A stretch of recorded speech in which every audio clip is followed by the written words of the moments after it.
जी बस जी जी camera off है। जी। शीर्षक सशक्त बेटी मुझे नहीं लगा, और उसका कारण यह है कि उसने कोई पुरुषार्थ नहीं किया। पुरुषार्थ देखिए, संघर्ष करके सशक्त किया अपना अपना, उसने कोई ऐसा प्रदर्शन नहीं किया जिससे ये लगे कि ये सशक्त है। उसका दृढ़ संकल्प है कि मैं जो मैंने आपने कहा उस तरह से मैं काम करूंगी, जो आपके विचारों को मैं खरी उतरूंगी। लेकिन पुरुषार्थ नहीं किया। सशक्त होना और सार्थक होना या उससे संबंधित शब्द इस्तेमाल करने से ज्यादा बेहतर होता है। तो ये शीर्षक को बदली किया जा सकता है। उसके अंदर जैसे अपेक्षा था, आत्मविश्वास था, क्योंकि उसके सामने संघर्ष तो हुआ ही नहीं। और इसके अलावा जैसे बड़े भाई या ताऊ जी, आपने दो शब्द एक साथ इस्तेमाल, पिताजी के बड़े भाई या ताऊ जी। या तो आप ताऊ जी इस्तेमाल करें, या आप बड़े भाई इस्तेमाल करें, या पिताजी के अग्रज इस्तेमाल करें। मैंने वो या नहीं आपके, लिखा है, या नहीं लिखा है, या नहीं नहीं। नहीं, जरूरत आवश्यकता नहीं थी आदरणीय, आवश्यकता नहीं थी। आप ताऊ परिचय जी के बहुत लिखने से से ही जगह पे काफी है। ताऊजी नहीं कहा जाता है। वो नहीं नहीं, फिर वो तो फिर आप बड़े भाई लिखिए। वो वो फिर आपकी समझ है, हम उस पर टिप्पणी नहीं करेंगे।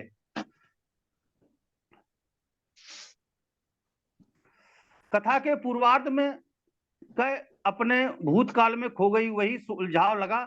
मुझे लगा कि जो लव कथा के पहले दो तीन वाक्य छोड़ के बाद में लव कथा उलझती हुई लगी मुझे। उसको दोबारा आप पढ़ें, और जिसके कारण पाठक उलझता है और प्रवाह में व्यवधान होता है। उसको अगर उसको परिमार्जन करके ठीक किया जा सकता है। आपका यही दो तीन बातें थी। अगर इस पर ध्यान दिया जाए तो लखता और भी अच्छी बन सकती है। उसके बाद श्राद्ध, आदरणीय गार्गी जी की। जी जी सर। जी, शीर्षक जो था वो आप कहना, देखिए श्राद्ध तो सामान्य शब्द है। श्राद्ध सभी होता, उसमें उत्सुकता नहीं, जैसा कि मैंने कहा उसके अंदर कौतूहल होना चाहिए। और अगर श्राद्ध उत्सव कभी नहीं होता अगर उसमें आप शीर्षक, क्योंकि आपने अंत में कहा है श्राद्ध उत्सव, आपने जी शब्द इस्तेमाल किया लास्ट में। तो ये जी अगर ये शीर्षक होता तो लोग पूछते श्राद्ध में उत्सव, जी जी तब जी उसको जी उनके अंदर जी उत्सुकता पैदा होगी। तो जी जी मेरा जी ये सुझाव होगा कि अगर आप इसको श्राद्ध की जगह श्राद्ध उत्सव बनाएं तो ज्यादा अच्छा रहेगा और जी जी रिलेट भी करेगा। जी दूसरा, आप अनावश्यक विस्तार से बचिए। इसमें अनावश्यक विस्तार हुआ है। जी इनमें कई शब्द को आप दो वाक्यों को एक वाक्य में ला सकते हैं। जो अनावश्यक शब्द हैं उनको हटाया जा सकता है।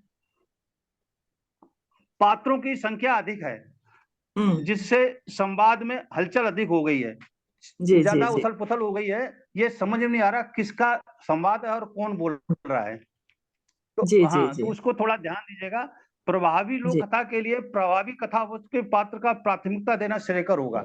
जैसा कि जो मुख्य पात्र है, जिसके ऊपर कथा निर्धारित है, जिसके केंद्र कथा है, उसके जी साथ में लेकर चलिए। जो अनावश्यक पात्र है उनको निकाल के इसको ठीक किया जा सकता है, प्रभावी बनाया जा सकता है। ठीक सर। और पंच लाइन ठीक है, लेकिन अंतिम लाइन अनावश्यक रूप से नहीं क्या कहना चाहिए उसको। जो पंच लाइन जो आपने बात कह दी, उसके बाद जो अच्छा। अंतिम पंक्ति है उसको आप अव्यक्त रखिएगा। उसको जैसा जी जी हमारे नियम के अंदर भी है कि कुछ अव्यक्त होना चाहिए। बाकी आपकी जी कथा जी सही है। और जी आज की सादर कर्ता धन्यवाद। धर्ता और आज की संचालिका संयोजिका आदरणीय मंजू सक्सेना जी की क्या कहूं मैं, लेकिन जो बात है वो तो कहनी पड़ेगी। शीर्षक सही भी कहे, मैं ये नहीं कहूंगा कि गलत है, मैं ये भी नहीं कहूंगा कि सही है। परिमार्जन के लिए मैं कहूंगा कि एक बार उस पर आप विचार करें। क्योंकि सही या गलत इसलिए नहीं कहूंगा कि अगर हम एक नजर देखेंगे तो वो सही भी है और एक नजर देखेंगे तो कुछ अटक रहा है, तो मैं उनसे उन्हीं के ऊपर छोड़ूंगा कि आप इसका दोबारा परिमार्जन करें, दोबारा कोई अन्य शब्द ढूंढें, अन्य उसी से निकाल के लाएं, उसी वो रखें आप। दूसरा पंच लाइन, सूटकेस उठाकर मायके, इसको आप एक बार देखिएगा, पंच लाइन को। सूटकेस उठाकर मायके वाली जो लाइन है उसको आप एक बार देखें। अंतिम पंक्ति में लेखक प्रवेश हो गया जो खटक रहा है।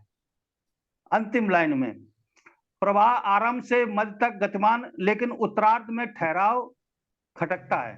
कल ही जहां पर है, कल ही वहां पर देखिएगा, प्रवाह बहुत बढ़िया था, और उसी प्रवाह को अंत तक थोड़ा सा आप देखेंगे तो सही हो जाएगा।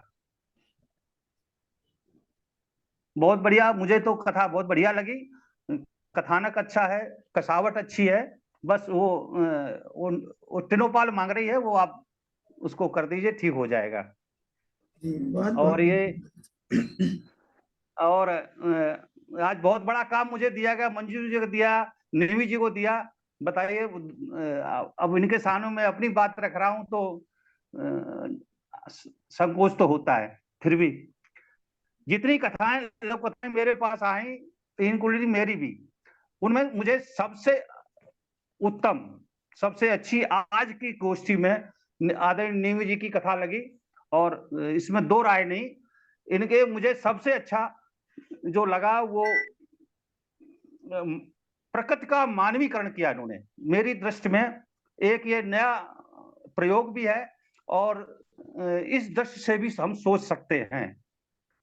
प्रकृति को नारी का रूप देकर और अपनी बात कह देना, अपने मन की बात कह देना, अपनी पीड़ा को कह देना, ये किसी मजे हुए कलम के कलमकार का ही काम है। शीर्षक दूरियां सार्थक और सटीक लगा, जो अभी तक मुझे शिकायत थी, यहां मेरी लगभग 90-95% शिकायतें दूर हो गई। आपका शीर्षक अत्यंत गंभीर भी है, सटीक भी है और सार्थक भी है। विस्तार थोड़ा सा और अगर आप उसको, मुझे लगा कि थोड़ा सा मतलब आप थोड़ी कंजूसी और करिएगा, इसमें से शब्द हटा दीजिए, थोड़े से जो खटक रहे हैं वो मैं आपको नहीं बताऊंगा, आप अपने आप हटा दीजिए, ये आप पर छोड़ता हूं।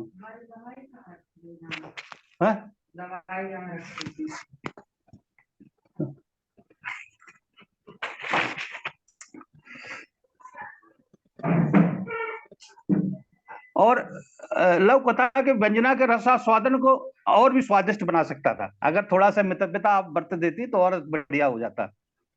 तत्सम निशब्द प्रांजल भाषा, सुगठित कथा वस्तु को मैं प्रणाम करता हूं, बहुत बढ़िया लिखी। और आज ये आपकी लव कथा जो है हमारे लिए उदाहरण स्वरूप है। हम इस पर अगर आपके आसपास आपका अवलोकन करें, आपसे इसका नकल करें, तो हम अपने आप को काफी सुधार सकते हैं। और हम सभी को इसके प्रति हिंदी की भाषा का जो शाश्वत स्वरूप है, इसके लिए सतर्क रहें, बनाए रखने के लिए। और विशेष रूप से जो आपने प्रकृति का मानवीकरण किया वो उल्लेखनीय है। और आज की लव कथा के साथ में अभी दो लोग और हैं, उसके बाद डॉक्टर सुरभि सिंह जी। डॉक्टर सुरभि सिंह जी जी चलेगी? अच्छा अच्छा, मैं हूँ यहाँ पे, पूरी तरह से हूँ। अच्छा, हाँ हाँ जी, धन्यवाद। आपका शीर्षक, लव कथा का शीर्षक था फसल। आपकी कथा में विस्तार ज्यादा है, ये लगभग 80-90% लोक कथा की शिकायत है कि इतना हम लोगों को बताया गया नियम के अंदर, तो हम मितव्यता बरते हैं। हम ये जरूर ध्यान रखें, हम लव कथा लिख रहे हैं, हम लव कहानी नहीं लिख रहे हैं। इसमें सब अच्छा, जैसे कि अभी कुछ वाक्य ऐसे थे, वाक्यांश, दो उदाहरण के लिए मैं आपको बताता हूं। आपकी कथा में, लव कथा में, उनको ना रखने से भी काम चलता। जैसे आज दोनों छुट्टी का आनंद ले रहे थे, वो आज दोनों छुट्टी का आनंद ले रहे थे, ये लिखने की आवश्यकता नहीं थी। आज रविवार है या छुट्टी है, बस इतना काफी था। उसके बाद अपने गीले बालों की पोनी बनाते हुए, जरूरत नहीं थी इसकी, वो अपनी बात इसके के बिना भी कही जा सकती थी। संवाद लेखन जो है छोटे और प्रभावी हो। संवाद, जब हम संवाद की बात करते हैं तो संवाद का प्रभावी होना और छोटा होना दोनों जरूरी है, और दोनों इन्वर्टेड कामा के अंदर होना चाहिए। जैसे कल अपने दादू के आने के इंतजार में लगा, उलझाव, इसके अंदर कथा के अंदर उलझाव भी एक जगह है, यहाँ से इसका कारण से लेकर बाधित हो, इसके बीच का जो जितना प्रसंग है उसमें पाठक उलझता है। जो आप कहना चाह रहे हैं वो पाठक तक संप्रेषणता नहीं हो रही है। अगर वो जब आप बात करें और आपकी बात यथावत वो समझ जाए, उसमें सफलता है लेखक की। और जो अंतिम जो 2 वाक्य हैं उनको एक वाक्य बना के सहजता से अपनी बात रखी जा सकती थी। तो अगर इसको सुधार लें तो कथा बहुत बढ़िया है। आगे भी इस बात का ध्यान रखना चाहिए। और अंत में चलते चलते हमको एक लव कथा मंजू जी ने दी थी, तो मैंने अभी कार्यक्रम से पहले ही उसको मैंने पढ़ा और उसमें जो मैं समझ में आया, लेकिन वो आई नहीं है, रमा जी आई नहीं है। हाँ, तो उनकी बात आप तक जो मैंने पढ़ा, शीर्षक था बेचारा बाप। ये लघुकथा सामायिक है विषय, मध्यम वर्गीय परिवार की कसमकस है इसमें। और ये सामान्यता हमारे समाज का बहुत बड़ी त्रासदी है कि जो पिता होता है वो परिवार चलाने के लिए पत्नी बच्चों के साथ अपनी खुशियों को कुर्बान कर देता है, जीवन पर्यंत करता है। जब तक वो उसके साथ जुड़ा है तब तक उसके त्याग ही त्याग उसके पास होता है। समर्पण और त्याग 2 चीज। ना तो वो अपने लिए कपड़े खरीद सकता है, ना अच्छा खा सकता है, ना खुशियों का शरीक हो सकता है। बस और बस वो घर की पूर्ति करता है। और इसी को इसमें दर्शाया उन्होंने। संवाद को इन्वर्टेड कामा के अंदर रखना चाहिए था। पूरे कथा में कहीं भी मुझे इन्वर्टेड कामा नहीं मिला। इस पर ध्यान दिया जाए। कौन किसका संवाद है ये स्पष्ट नहीं है। एक जैसे हम कहानी लिख रहे थे उस तरह से वो कहानी के अंदर है। तो वो जो हमारे पटल पर नियम डाले गए हैं उन नियमों का वो 2-3 बार पढ़ें, समझें। कथा लिखने से पहले हमें उसके बारे में पूरी कथा कैसे लिखा जाएगा, कैसे उसका लेआउट होगा, कैसे उसको समेटा जाएगा, कौन सी बात कही जाएगी, कौन सी नहीं कही जाएगी, उस पर हमें विचार करना चाहिए, पढ़ना चाहिए, समझना चाहिए और लोगों को पढ़ना चाहिए। तभी हम लिखें तो ज्यादा अच्छा होगा। दूसरा, हमें इनकी वर्तनी में और शब्दों की शुद्धियां बहुत मिली। वर्तनी को सुधारने की जरूरत है। जैसे देखिएगा उसमें छोटी ए होना चाहिए, यहाँ पर ए की मात्रा लगा दी जो कि बिल्कुल गलत है। हम समाज के अंदर हमारा जो स्थान है वो पाठक या श्रोता हमसे अपेक्षा रखता है कि हम जो पढ़ेंगे इसी पर वो अनुकरण करेगा। तो हम जो शुद्ध लिखेंगे तभी शुद्ध पढ़ा जाएगा। जब हमें अशुद्ध लिखेंगे तो वो हमारा लिखा हुआ प्रमाण मान के अपने जीवन में उसको उतारेगा जो गलत है। तो जैसे देखिएगा ठंड के अंदर नीचे बिंदी लगाना चाहिए वो नहीं है। गुस्से लिखा, गुस्से शब्द है ही नहीं। या तो गुस्सा है या गुस्से है, या तो बड़ा आ होगा नहीं तो ए होगी। गुस्से बड़े ए की मात्रा चढ़ा दी जो कि गलत है। तनख्वाह, अगर हमें उर्दू का शब्द है, उर्दू शब्द नहीं तो वेतन लिखिए आप। अगर उर्दू का हमें ज्ञान नहीं है तो जरूरी नहीं कि हम उर्दू लिखें। तो तनख्वाह भी गलत लिखा। पिज्जा होता है इंग्लिश में, पिज्जा जो आजकल खाद्य पदार्थ है वो पिज्जा लिख दिया, पिज्जा होता है। बढ़, आएगी, चाहिए, ये तो रोजमर्रा के शब्द हैं। इन पर भी ध्यान देने की आवश्यकता है। इसी के साथ मेरी आज की समीक्षा पूरी हुई। और कोई अगर हमसे त्रुटि हो उसके लिए मैं क्षमा प्रार्थी हूँ। किसी को मेरी बात गलत लग गई हो उसके लिए भी बहुत बहुत धन्यवाद। बहुत बहुत धन्यवाद प्रखर जी। ये हमारा एक आज और भी सौभाग्य है कि हम लोग जो आचार्य जी की छत्र छाया में समीक्षा कर रहे हैं, तो हमें समीक्षा का भी पता चलेगा कि हमारी समीक्षा भी हम कर सकते हैं, एक समीक्षक के रूप में हम कैसे हैं। वो भी मैं आचार्य जी से निवेदन करूंगी कि बाद में मुझे बता देंगे। मैं अब समीक्षा मुझे कुछ करनी है, तो मैं आपका आदेश चाहूंगी कि आप मुझे। स्वागत है, बहुत बहुत स्वागत है।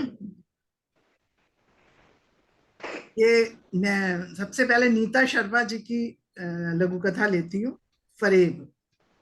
इन्होंने बड़ा समसामयिक विषय लिया है जो कि आजकल हो रहा है कि अपना नाम बदल के और धर्म बदल के जिस तरह से शादियां हो रही हैं और अपने उसमें जाल में फंसाते हैं, तो हर दिन ही आज के दौर में ये हर दूसरे दिन अखबार में सुर्खियों में आता है। लेकिन नीता जी ने बड़े सुंदर ढंग से उसका एक कोयल कौवे के को लेके उसका वर्णन किया है। हाँ, कहा लघु कथा थोड़ी लंबी जरूर हो गई है, लेकिन उसमें अनावश्यक शब्द नहीं है। शायद कुछ हो सकते थे कि कुछ एक आध लाइन वो कम कर सकती थी, लेकिन ऐसे ज्यादा नहीं लगते, क्योंकि मैंने बहुत उसको पढ़ा, तो मुझे ऐसा नहीं लगा कि कहीं पे बहुत ज्यादा है। वो जो आप लिखना चाह रही थी वो उसमें जरूरी था। और क्यों हुआ, कैसे हुआ, क्या हुआ, ये सब आपने बड़ी अच्छी तरह से उसको बताया है, वर्णन किया है। और इसमें एक बहुत ही बड़ा महत्वपूर्ण आजकल की लड़कियों के लिए एक संदेश छिपा है। और जो कि लास्ट जो आपकी पंच लाइन जो है कि आज उनकी कौवे के परिवार की दावत हुई, वो बहुत ही एक सोच विचार में लेने वाला है। मुझे तो आपकी लघु कथा बहुत अच्छी लगी, हमेशा की तरह आपकी हमेशा ही अच्छी होती है। बहुत बहुत बधाई आपको। ये रश्मि लहर जी की है, बहुत अच्छी रश्मि लहर जी ने कहा, कुछ कुल 4-5 पंक्तियों में और एक बहुत बड़ी बात कह दी है। समाज के घिनौने चेहरे का कैसे 4 पंक्तियों में इन्होंने आईना दिखाया है कि जहां कामी पुरुष के, इन्होंने ऐसा एक कामी पुरुष के जो वर्ग है उसके मुंह पर थप्पड़ मारा है, जो वो उसकी लड़की को बचाने गई थी और उसी पुरुष ने उनका शील भंग किया। उसका मतलब सुनने सुनने का भी धैर्य नहीं था, इतना भी उसने इंतजार नहीं किया ये क्यों आई है। तो जिस सेठ की बेटी की रक्षा की गुहार लगाती वो उसके पास आई, उसी ने उसके साथ अन्याय किया। और उसकी नारी की ममता दिखाई है कि एक कितनी ममतामयी वो लड़की थी, एक तरफ कि उसकी सेठ की लड़की का संग कुछ हो रहा था तो वो भागती हुई उस सेठ के पास आई, उसका माँ का दिल था तो वो वहां पर आई, और सेठ का एक घिनौना चेहरा। लेकिन एक ईश्वरीय न्याय भी होता है। तो जो पंच लाइन है, हाँ मेरी बेटी, बहुत ही खूबसूरत तरह से रश्मि जी ने वो किया है। परफेक्ट लघु कथा मुझे लगी, इसलिए बहुत सुंदर लघु कथा है। नहीं, ना एक शब्द भी ज्यादा ना एक भी कम। ये आखिरी पिंजरा दीप्ति श्रीवास्तव जी की है, जिनका मैंने पढ़ा था। इन्होंने भी बहुत छोटी सी लिखी है, इनकी भी कुछ ही 3-4 लाइन की लघु कथा है और बहुत गहरी बात लिखी है। अगर इसे हम भौतिक दृष्टिकोण से देखें तो वो है कि भाई ये आखिरी पिंजरा भी हमारा गरीबी का पिंजरा बिक जाए, ये तो हम कुछ उसका कुछ बच्चे को कुछ दिला सकते हैं और हम समंदर के किनारे खुली हवा में सांस ले सकते हैं, क्योंकि गरीबी के पिंजरे ने हमको जकड़ रखा है, एक गरीबी का पिंजरा। और अगर अध्यात्म की दृष्टिकोण से भी देखा जाए तो ये जो आखिरी पिंजरा है, जब मनुष्य को का परमात्मा से मिलन हो जाता है, तो तो ये फिर हमारे पिंजर की जरूरत नहीं होती है, हम परमात्मा में मिल जाते हैं, तो असीम आनंद होता है। हम बिल्कुल पूरी तरह से स्वतंत्र होकर शरीर के बंधन से, हर तरह से मोह माया से मुक्त होकर उसमें आनंद लेते हैं, वो समुद्र के किनारे। तो दोनों तरह से देखा जाए तो बहुत अच्छी उनकी ये लघु कथा है, मैं उनको भी ये बधाई देती हूँ। ये जिज्ञासा सिंह जी की कथा है सांचे। इनका भी बड़ा अध्यात्म से जुड़ा हुआ संदेश है कि किस तरह से मिट्टी जो है एक ही मिट्टी होती है, लेकिन वो चाक पे चढ़ के कभी कुछ बन जाती है, कभी कुछ बन जाती है। हम लोग उसको भिन्न भिन्न रूप में देखते हैं। लेकिन जैसे सोना है, सोने का कोई कहीं हार है तो कहीं चूड़ी है, कहीं अंगूठी है, हम उसे अंगूठी और चूड़ी समझते हैं, लेकिन जब सुनार उसे तौलता है तो वो सोने का वो तौलता है। तो ये भी मुझे ये इनकी अच्छी लगी। अच्छा कथानक है, हालांकि नया कथानक नहीं है, लेकिन कुछ इन्होंने ज्यादा, एक तो कुछ शब्द ज्यादा है, और एक चीज इसमें ये थोड़ा मुझे एक इसमें वो लगा कि कुम्हार की पत्नी कुम्हार से कह रही है आओ मैं तुम्हें खिलौने बनाना सिखाऊं, और लास्ट में इन्होंने लिखा है कि कुम्हार मन मन मुस्कुराता हुआ सांचे में लोंदा डालकर पुतला ढालने में तल्लीन हो गया। तो उसको तो कुम्हार था, उसको तो खुद ही आते थे, और उसको भी वो तो उसका तो ये काम ही था कि वो तरह तरह के उस मिट्टी से तरह तरह के वो निकाले। तो अगर इस वाक्य को आप कुछ और तरह से कहती तो वो ज्यादा अच्छा लगता, क्योंकि ये चीज, ये बात समझ थोड़ा विपरीत हो गई उसके। वैसे आपकी संवर्तनी भी ठीक है, भाषा भी ठीक है, और सारी उसमें बस थोड़ा सा अगर आप कम कर सकती थी उसको, उसमें आप दोबारा पढ़िएगा तो शायद आप उसको कम कर सकती हैं। और हमारे डॉक्टर श्याम गुप्ता जी की है सुव्यवस्था, और आज के भौतिकवादी युग पर भौतिकवादी दृष्टिकोण जो है उसको बड़ा करारा व्यंग किया है इन्होंने, कि वर्तमान में हमारी जो जो नारी समुदाय है वो सिर्फ कुछ तो जरूरतमंद है इसलिए वो नौकरी कर रही हैं, और कुछ सिर्फ शौकिया नौकरी कर, जो शौकिया नौकरी कर रही हैं उनके फिर बच्चे, उनको ये अधिकार नहीं है कि फिर वो अपने बच्चे उत्पन्न करें और उनको आया के हाथ में छोड़ें। तो ये उन्होंने बड़ा अच्छी तरह से उसका किया है कि संतान के वो 2 लाख वो खुद पाती है, उसका पति 3 लाख पाता है, और बच्चे को वो 20,000 वाली आया से या 10,000 वाली आया से देखभाल कर रहे हैं। तो बच्चे के अंदर तो संस्कार वही आएंगे ना जो 2 लाख जिस लड़की को मिलते हैं, वो उसके अंदर की जो बुद्धि होगी और उसके अंदर की जो योग्यता होगी वो उस आया के अंदर तो नहीं होगी। तो संस्कार तो आया के ही उस बच्चे में मिलेंगे। तो अगर बुद्धि की, स्त्री की बुद्धिमत्ता उसकी संतान के ही काम नहीं आती है तो ऐसी फिर बुद्धि और ऐसा पैसा किस काम का। और यही संतान जब गलत संस्कार लेके, जब वो आया के संस्कार लेगी और वो समाज में जाएगी तो वो समाज के प्रति वो एक तरह से इनडायरेक्टली वो स्त्री अन्याय कर रही है कि अपने वो करियर और अपने उसकी वजह से, शौक की वजह से वो एक बच्चे को, गलत बच्चे को समाज में के सामने रख रही है। तो बहुत अच्छा इनका जो वाचन जो लिखा है कहीं पे भी कम या ज्यादा नहीं है, और बहुत अच्छी तरह से उनकी कथा हुई है। धन्यवाद। प्रखर दीक्षित जी की लघु कथा है दोस्ती भी नहीं। मुझे लगता है कि वैसे पहले एक प्रथम दृष्टि में तो मुझे समझ में नहीं आई थी ये लघु कथा, लेकिन फिर दोबारा पढ़ा तो मुझे लगा कि शायद ये भारतीय संस्कारों की नींव पर आधारित विषय है।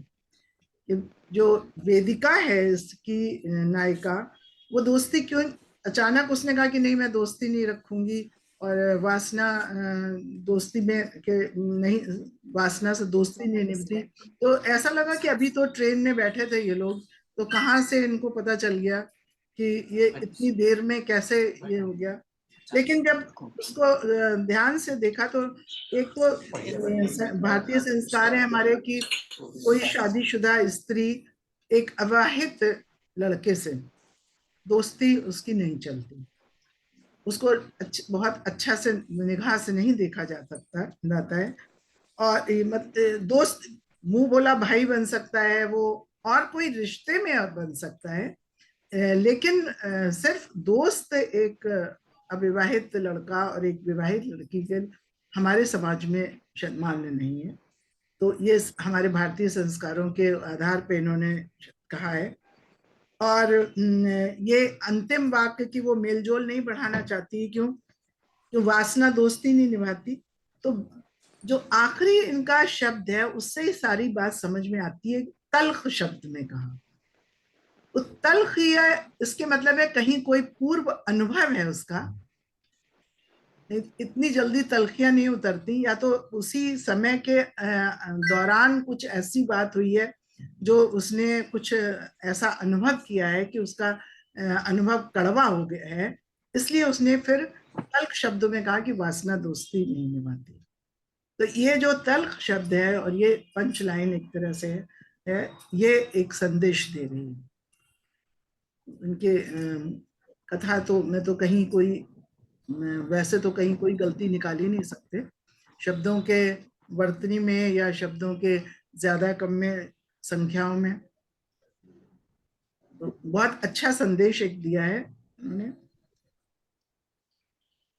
और एक ये शिल्पी त्रिवेदी जी की है, इन्होंने भागते भूगते ये भेजी थी आज तो मैंने इसकी समीक्षा इसकी करी है मैंने, कि वैसे तो इससे लघु कथा का संदेश बिल्कुल साफ है कि आज के कलयुगी बेटे पिता की अंतिम दर्शन से ज्यादा अपना शौक पूरा करना चाहते हैं। ये कोई ना तो नया विषय है और ना ही कोई नए तरीके से इन्होंने कोई नए रूप में इसको ढाला है। तो कोई प्रस्तुतिकरण बहुत नया नहीं है।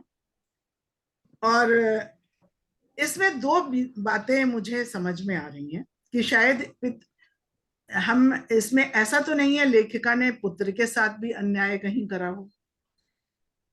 उसमें उसने कहा कि मैं अपने पिता का सपना पूरा करना चाहता हूं। तो ये भी बहुत बड़ी बात है कि वो अपने पिता का सपना पूरा करना भी एक उसको अपने कर्तव्य मान के चल रहा है। तो शायद वो इसलिए वो अंतिम दर्शन से ज्यादा उसे अपने कर्तव्य की वो इम्पोर्टेंस थी। क्योंकि अब हमारे भी हम लोग अक्सर रोज देखते हैं कि जो हमारे नेता या हमारे और ऑफिसर्स भी जो बहुत कर्तव्यशील होते हैं, वो उनके घर में भी अगर मृत्यु भी हो जाती है तो भी वो आके अपना ऑफिस ज्वाइन कर लेते हैं अगर उनको बहुत जरूरी है। तो उसमें ये भी बात हो सकती है कि वो अपने पिता के सपने के प्रति इतना उसका लगाव है और इतना उस जुड़ाव है कि वो अपने पिता के सपने को पूरा करने की वजह से नहीं गया। तो ये एक दुविधा वाला प्रश्न है कि इसमें ये समझ में नहीं आता है कि ये क्यों लड़का पिता के अंतिम दर्शन करने इसलिए नहीं गया क्योंकि पिता, उसने किसी ने ये कहा कि वो कहता है कि मैं नहीं आऊंगा, लेकिन लड़के ने कहा कैसे है, किस टोन में कहा है, ये कहने वाले के ऊपर भी निर्भर कर जाता है। हम कोई बात सीधी कहते हैं लेकिन दूसरा उसको किस तरह से बात करता है। या तो लड़के ने कोई चिट्ठी लिखी होती कुछ इस तरह की तल्ख भाषा में, तब तो समझ में आता, लेकिन इसमें मुझे नहीं समझ में आया कि ये हो सकता है कि ये उसका सपने की वजह से कर रहा हो, या जैसे आजकल का दौर है कि बच्चे अपने शौक के आगे अपने पिता के दर्शन नहीं उनको जरूरी लगता है। तो ये मैं अब बाकी आप लोगों पे ही छोड़ती हूँ इस कहानी का निर्णय। आचार्य जी बेहतर बता सकते हैं कि इसमें क्या निर्णय होगा। धन्यवाद दीदी। अब ये 1 मिनट इसमें रह गया है, तो मैं आचार्य जी से निवेदन करूंगी, क्योंकि सबकी कहानियां हो चुकी हैं, कि अब हमारी समीक्षा की समीक्षा कर दें।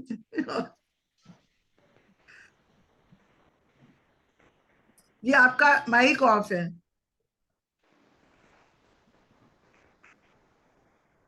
एक मिनट समय का उपयोग यूं करिए कि इस 1 मिनट में दोबारा जोड़ लीजिए, ताकि हाँ। बात तो पूरी हो जाए कम से कम 2 मिनट 4 मिनट की।